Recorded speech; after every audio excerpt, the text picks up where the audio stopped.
Welcome back, everybody, to the Laugh Cry Club. I am Joy. I am Rebecca.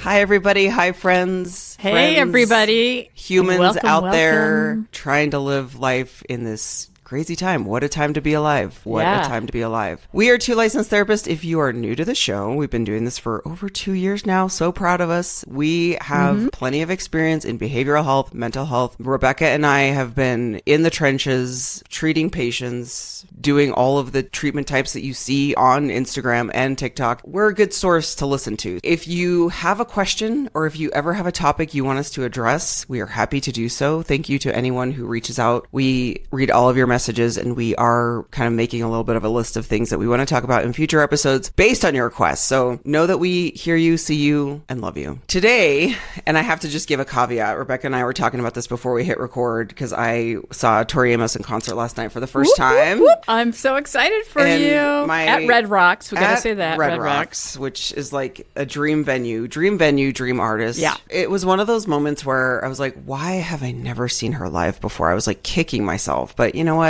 I saw Tori Amos in my lifetime. Hopefully I can again too. But if you ever get a chance to see her live, she is quite the performer. Like just a legend. It's the only word that came to my mind. I'm like, she's a legend. So I'm a little foggy today because Joy stayed up way past her bedtime. Oh no. Little Joy is a little tired, you know? Little tired Joy. It was so funny. And Tori Amos she apparently like messed something up during one of her songs. So she started going into a song about how she messed up. And it was really funny because then she started talking about menopause. Or she was singing about it. She was like, yep, yeah, it was great. She made up a song about menopause, and I was like, girl, on the spot. Her audience is understanding the language that she's speaking right now. So, of course. Okay.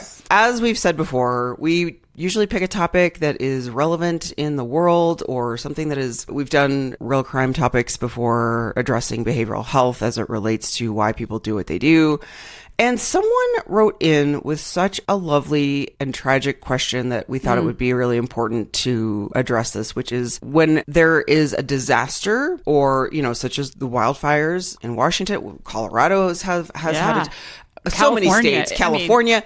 Name a state, pick a state. Sadly, that's where we are. When there's a disaster of that a person is behind, right? We have natural and intentional. We have natural disasters and then intentional harm, intentional disasters. And that's what we're going to talk about today is the intentional harms, intentional disasters. So specifically, a listener wrote in who tragically lost their home due to a fire that was started by a human. And they were like, how do we get through this when to lose your home to a wildfire? And I know people who this has happened to because we've recently had a tragic wildfire south of us in Colorado, one of the largest in the state of Colorado in the history of Colorado's wildfires. And it's just to see that and to experience that is like nothing anyone will ever understand. I don't know how you feel about this, Rebecca, but I don't love the phrase like, I can't imagine. I know the sentiment behind when people say, I can't even imagine. The sentiment around that is very kind. And to someone who's gone through that, they're like, well, you could imagine it. It's fucking horrible. I think it means you don't want to imagine it. Because it's so awful, right? It's so awful. It's a very kind of cliche thing, automatic thing that we say. It's like a saying that people have just said. But I've tried to really wean myself off of saying that. It's a very automatic thing to say. I actually, in my head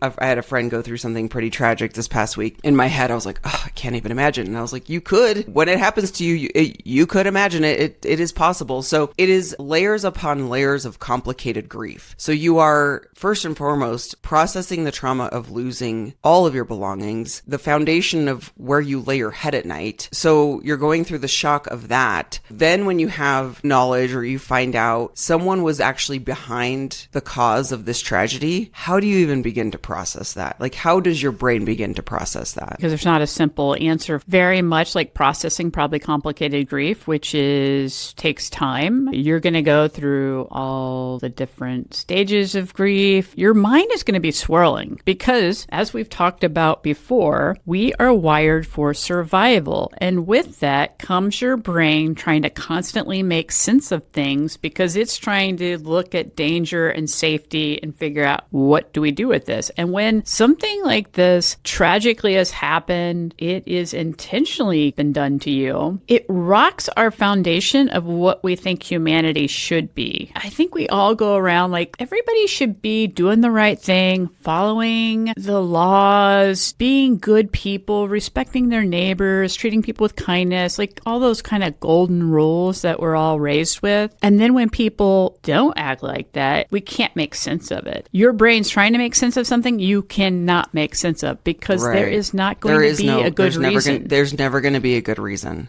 No. And we could blanket this with, some of the crime stories we've covered in the past couple episodes ago. When tragic things happen, you want so badly to make sense of it. This person, whether it be someone who caused harm to your loved one, it is never, I think it's like, well, if I had this like explanation and reason, I think there's part of it that does feel like you get some closure. And I think that's actually very valid because like, let's take the Brian Kohberger, the Idaho tragedy where he murdered the Idaho students. The fact that he took a plea, just like was able to kind of skulk off to jail and never have to tell, like one of the stipulations or whatever they call it of the plea deal was that he wouldn't ever have to like explain why he did what he did. The family is left just with this like open gaping wound. So to them, that matters. It matters to be like, why my child? So I think like that is also like kind of what we're grasping for is when you're dealing with such a high level of trauma and tragedy and experiencing that, something like a why is going to help your brain process it because it's like the survival thing. It's like, it's never going to make it okay. It's not going to solve, resolve, or heal completely, but it is going to provide you with your brain needs like some anchor of an answer. And I just think that is like such a brutal, horrible thing that he did to them as one more FU to not provide them that closure. That's the hardest thing, I think, for people. We want closure. My grandfather, sadly, was tragically killed before I was born by a drunk guy with a gun. Still to this day, I wish I could, and this was so long ago, this was like in 1970, before I was born, I think 1974. There's no like article. There's always this like part of me that wishes I could know who the guy was, why he did what he did. I mean, he was drunk. I guess you can't really explain, but there's still this like these unresolved answers that I don't think I'll ever get. We don't have the same access to information. Like it's not logged somewhere where I could probably find it. You know what I mean?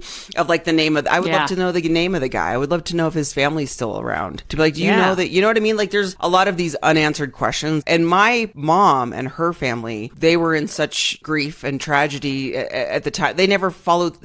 There's no like pursuing this guy. I don't even know how much time he spent in jail. You know what I mean? Like that's different how little. Time too, right? Totally different time. There's so many unanswered questions that I also think just goes to the fact that it was such a traumatic event that my family doesn't talk about those details. Or when I asked, it's very like, I don't really know, So bringing it back, to like people who just experience these tragedies of like the why, or like this beautiful listener that wrote in that was like, how do we make sense of that? And I think just even starting with the fact that question is your body and your brain trying to take care of itself to be like, how could this happen to us? And I think that's another piece of it is like, maybe I'm projecting here, Rebecca, but my brain goes to like, but I'm a good person. It's kind of like that thing we talked about last week.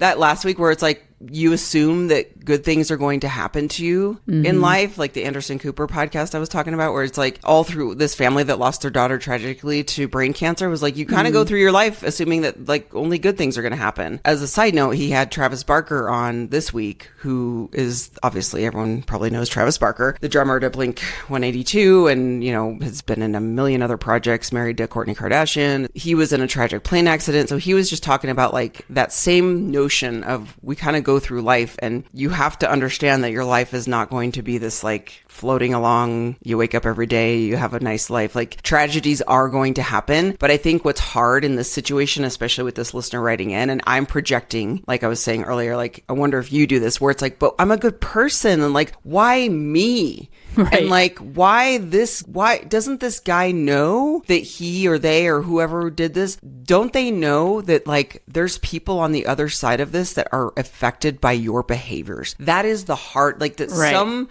person caused harm to strangers, really. I think that is normal to say, why us, why me? Your brain is trying to make sense of it. So these are valid questions because you're trying to understand, because your sense of safety has totally been rocked. You thought you were in a safe neighborhood. You thought that, like, you never in your wildest dreams would imagine this happening. Somebody would just like come light a match and essentially burn your world down to the ground. It's so tragic. I think that's the thing, is where we try to make sense of things that are just, we're never going to make sense of them. We're trying to be rational when someone acted irrationally. And those things they don't go together. They do not go together. You can never make sense of somebody doing something irrational. We ask these questions like, why would people do this, et cetera, et cetera. Most of the time, when you have these type of events where, if we look at people historically that have been mass shooters or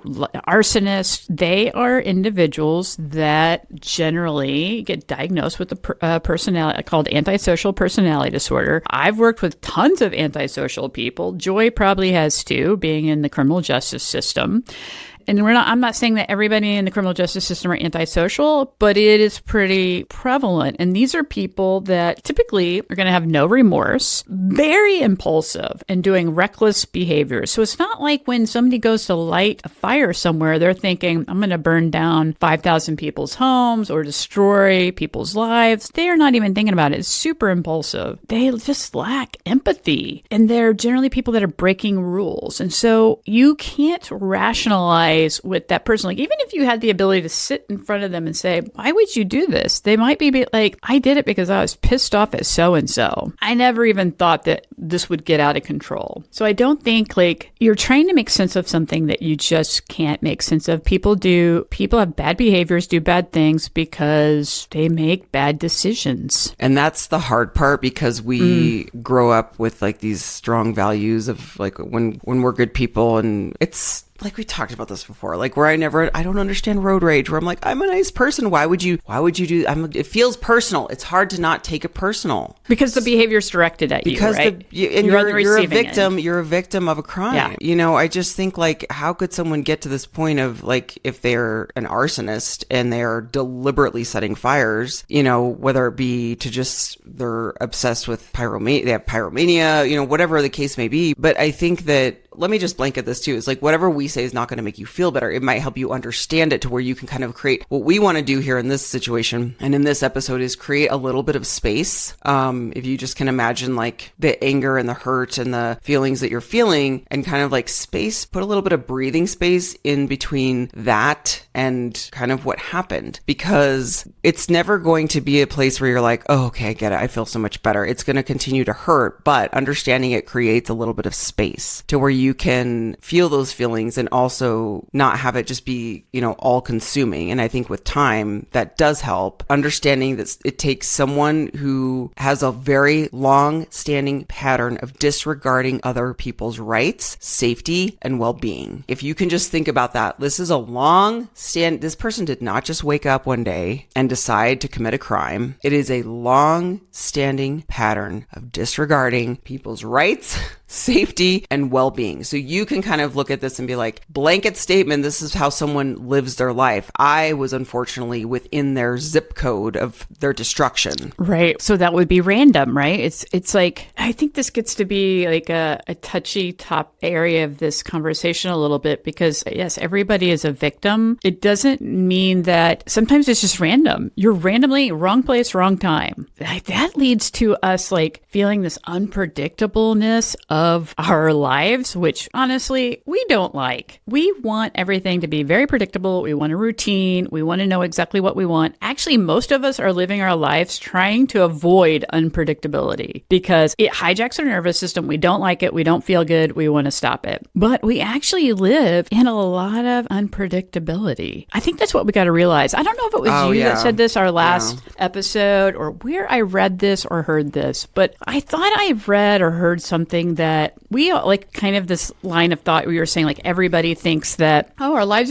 should be just really great and calm. But actually, most of our lives are this part of unpredictability. It's actually probably the majority more negative than positive at different times because we don't control a lot of stuff. Oh, it was about our last episode, I think, with free will that we were talking about, that most of the things in our lives are just circumstance. Believing that the world is safe, and then when things like unsafe things happen, you're like, okay, this is kind of this shook me, and now I live my life differently. I live more in fear, and the fact that we're kind of already wired to look for fear kind of ramps that up. Because once something happens to you or you see something, it's in your mind 100%. Like if I tell you all, like, try not to think about an orange orangutan right now, what do you immediately think of and picture in your mind?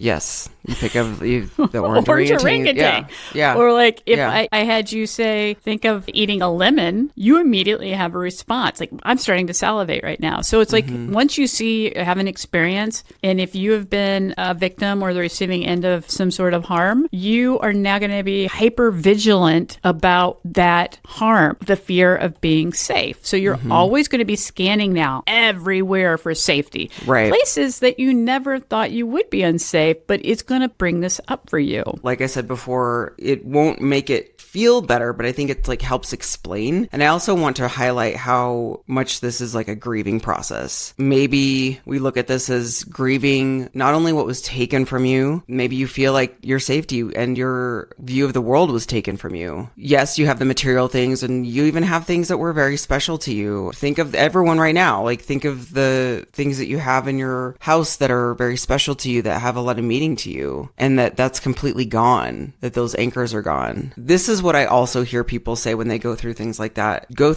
this is like, well, at least I blah, blah, blah.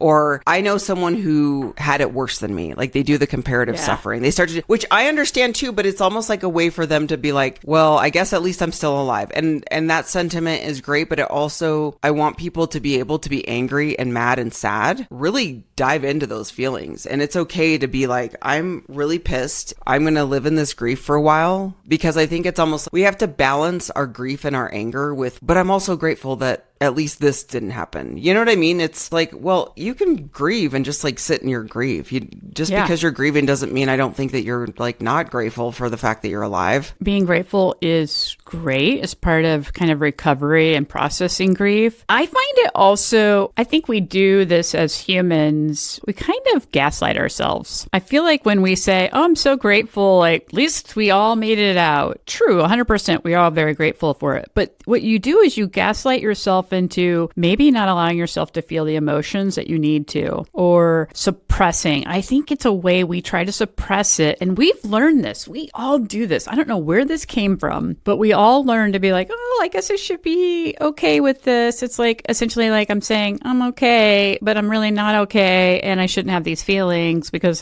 we got to get going again. Maybe it's because it's the American like mentality of like pull yourself up by the bootstraps.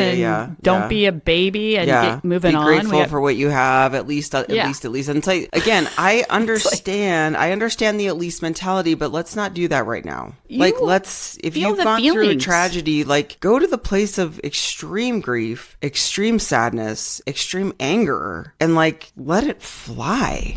Yes. And if you're like concerned or afraid, like, well, if I open myself up, I don't know if I'll be able to shut this down. Okay, valid fear. But I will say to you, if you open yourself up, you're not going to be feeling all these feelings 100%, 24 hours a day for the rest of your life. You're going to release them. There'll be a time period where you might be really tearful at places, angry, whatever. And that's okay because you just went through a very tragic situation. But so it's not forever. And the problem is when we do these things to protect ourselves because we're just all so afraid of having emotions. We really are. We're all so fearful of it because we don't want to lose control. We think we're going to lose it. Yeah. I mean, that's valid. It's very valid. It's a lot of people are like, I don't want to open that floodgate because I fear that I will never come back from it. That is such a common feeling. You will, though. You will. And the problem is when we suppress, it comes with you. It's just like Velcro stuck to you. And then you move on to the next event. And then you've got, oh, my grandma died. died. My dog died. I lost my whole home in a wildfire is attached to you. I wrecked my car when I was a teenager. All these things are like attached to you for the rest of your life. It just gets heavier and heavier and heavier. And because we suppress and we don't really feel the grief or have the emotions about it. And we just become, it's so unhealthy. I always explain it to clients like the big monster in the closet, where it's like, it's not going to go away. And in fact, it might even get bigger if you just like keep it in there. But opening the door makes it less scary. You can kind of let it breathe a little bit. If you need to, get a support system. I truly believe in tragedies like this. If you can find people who've gone through exactly what you've gone through, that can be really healing. People who haven't experienced what you've experienced will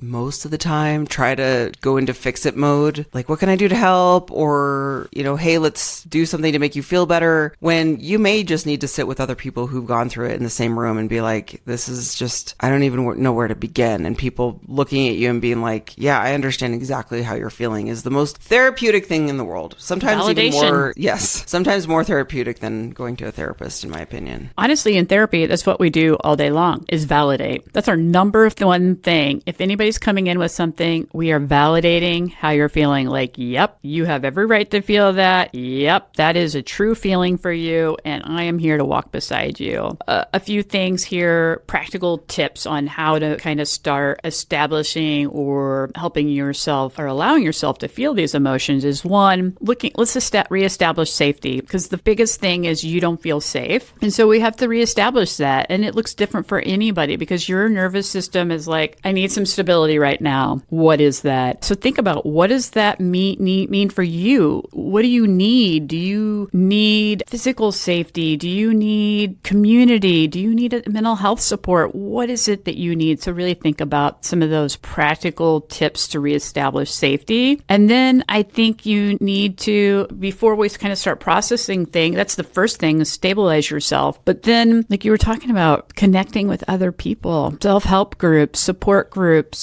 reading books, reaching out to the community. There's just so many ways to connect to help you process that. Yeah, and it could be, it's so individual for each person. So I always say, like, try different things. Try a support group. If you don't like the support group, try something different. And also, it might be therapeutic for some people to give back and to volunteer in the community, volunteer to maybe help rebuild, because that's something that they're like, hey, you can't, like, a lot of people will have this reaction of like, they took us down, but they can't break us. So we're going to rebuild this. And, you think about the Maui fires and the community just being like, you can't take our history away from us. Like, we will rebuild this. And it's so hard to make sense of it. But I think instead of focusing on the making sense, we need to shift towards how we take care of ourselves, how we process our feelings about it. Because I don't think we're ever going to get to this, like, not every single person is going to get to the place of like the why and the closure and the like making sense of it, because things like this just unfortunately will never make sense. There are things we do not have control over, and it is so hard for us to accept.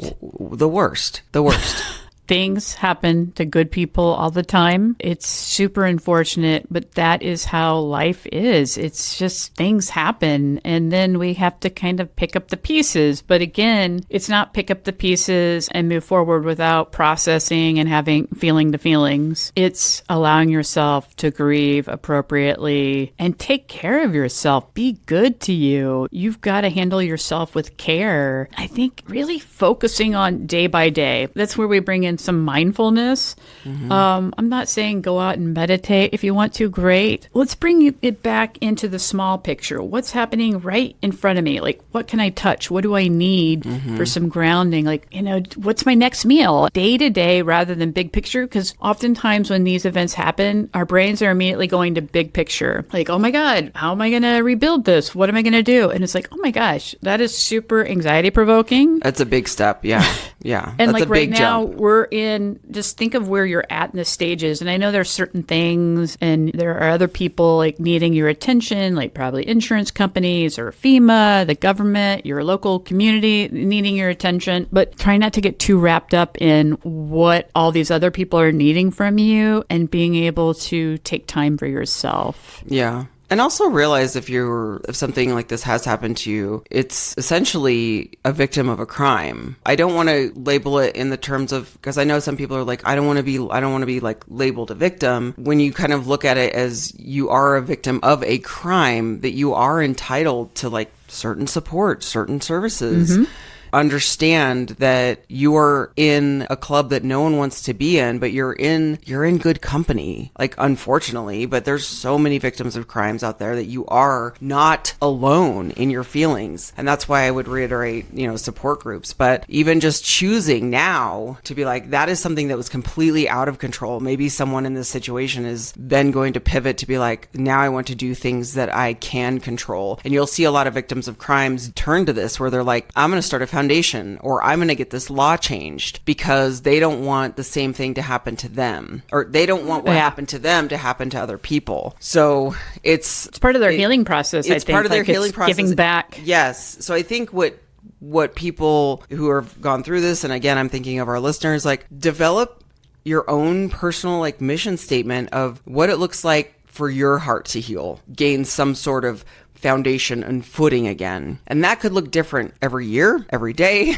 every month, but that kind of brings you back into your own power of the things that you're like, okay, I need to claim this as this happened to me, but it's not going to define me. I think so much of, if you listen to the victim impact statements for the Idaho college kids who were murdered, the impact statements are just incredible. And I think victim impact statements are just so brave for people to be able to go up on a stand and confront their perpetrator, abuser. They're all about people kind of like coming out stronger than before, that someone's horrible actions did not break them. And I always find that to be so inspiring. I tend to, listen to a lot of crime podcasts and stories around that because I love the human behavior, the human resiliency. That's what I love about it. I don't love that these things happen, but I love that humans are so resilient. They can go through such horrible things, and I don't want to say come out stronger because that's not always the case, but just be able to transform in a way, to transform into some version of themselves that really creates beautiful things in the world, whether that be like Elizabeth Smart just started a new podcast. Yes. She continues to do incredible things with her pain. That's kind of how society works, right? If you take a look at anything and like, why was it created? It's created probably to make somebody's life better, honestly, but for different reasons. And I think a lot of things come out of pain and grief that we have available to us. And they're actually very wonderful things that help our collective community, not just an individual. Not that, if something like this tragic has happened to you, that you have to go do those things. I think it's really individual. So think about what you want. But I'm glad you brought up victim impact statements, because sometimes this is a tool that I will use working with people that are grieving or angry. Any feeling is writing a letter to the person that has done you wrong. In a way, you can almost write your own victim impact statement if you feel up to it at some point as part of your healing journey. Like, what do you want to say to this person? And then write it. You can keep it or throw it away, whatever, but at least it's out on paper then. Yeah, that's a really therapeutic process. I use that just in general with a lot of people. I've done it myself. And it's so good. A way, and it's a safe way to get your feelings out. Using empty chair. So that's essentially it's a technique where you put an empty chair in front of you, pretend that is the person that's done you some harm, and you talk to them. That can be powerful too. Yeah. Hopefully this has been helpful for you, given you some ideas of processing. We would never wish bad things to happen, but unfortunately they do to all of us, and we just want you to feel less alone. If this podcast helped you, if you know someone going through something that this would be helpful to them, please share, rate, and review us as well on any of the podcast apps that you're listening. That helps people find the show. So thank you for doing that. It's a free way to support the podcast. We're here every single week. So if you have a topic or a question that you would like us to address on the show, you can email us laughcryclub@gmail.com. Until then, we love you so much. We're giving you huge hugs. And, we started talking about Tori Amos, and she has a song called God, and when the lyric is, God, sometimes you just don't come through. And I feel like it's perfect for this podcast topic today. Yeah. Deep breaths, everybody. All right. Yes. We'll talk to you next week. Bye, everybody. Bye, everybody.